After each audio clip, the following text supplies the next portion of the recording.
बहुत बड़े आयोजन किया था रिक्त परीक्षार्थियों के लिए, और उनके लिए इन्होंने पूरे भोजन की व्यवस्था निःशुल्क रखी थी। हमने भी बाड़मेर मुख्यालय पर रिक्त परीक्षार्थियों के लिए आयोजन किया था, वहाँ ठहरने के लिए और भोजन व्यवस्था के लिए, और वहाँ 500 परीक्षार्थी आए थे पूरे राजस्थान से।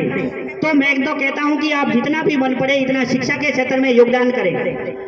अपन खूब सारा पैसे अपव्यय करते हैं। मैं कहता हूं कि एक इंसान सामान्यतया अपन चाय, बीड़ी, सिगरेट और गुटखे में भी हजारों रुपए खर्च कर सकते हैं, तो फिर थोड़ा शिक्षा की तरफ तो हाथ बढ़ाइए। और ऐसे जो जन्मदिन, शादी, सालगिरह या और ऐसे शुभ अवसर आते हैं, उस अवसरों पर आप शिक्षा के क्षेत्र में योगदान करें।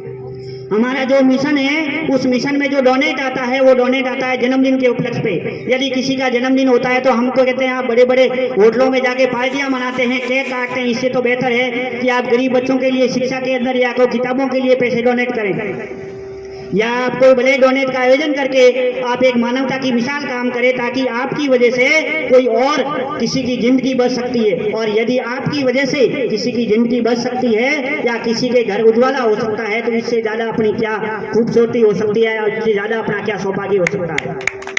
इसीलिए तमाम जितनी युवा शक्ति विराजमान है, तमाम मंचाधिकारी सहित श्याम जी डाइंग का मैं हृदय की गहराई से आभार व्यक्त करता हूं, और तमाम जोगसन भट्सन का भी मैं हृदय की गहराई से आभार। और हमारे सामने जगदीश जी हिंडल साहब ये भी विराजमान है, इनसे भी मैं काफ़ी लंबे से जुड़ा हुआ, इनकी यहाँ अस्पताल में बहुत सराहनीय सेवाएं रहती है।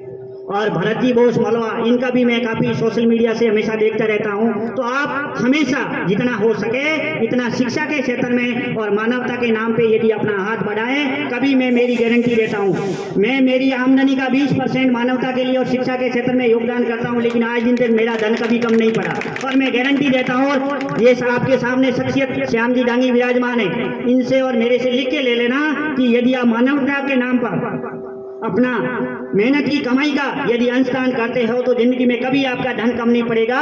प्रकृति आपको डबल लौटा के देगी, और लौटा के कैसे देगी वो आपको पता ही नहीं चलेगा। इसीलिए आप तमीम सभी मित्रों को, सभी युवा दर्पण को और तमाम रक्तदाताओं के साथ मंसासीन अधिकारियों और नारी शक्ति का मैं हृदय की गहराइयों से आभार व्यक्त करता हूं कि सावित्रीबाई फूले जैसी जिन्होंने इस देश के अंदर सबसे पहले विद्यालय खोला था और नारी शक्ति के लिए शिक्षा का दरवाजा खोला, आज मंच पर अतिथि विराजमान है नारी शक्ति। मुझे गर्व और फख्र महसूस हो रहा है कि अपनी बेटियों को आप अच्छी तालीम देके बढ़ाएं और अपनी बेटियों को ऐसे अच्छी तालीम और अच्छे संस्कार देकर आगे बढ़ाएं। आज भी किसी क्षेत्र में हमारी जो बालिका है, महिला शक्ति, वो कम नहीं है, लेकिन उसको अच्छे आगे बढ़ाने के लिए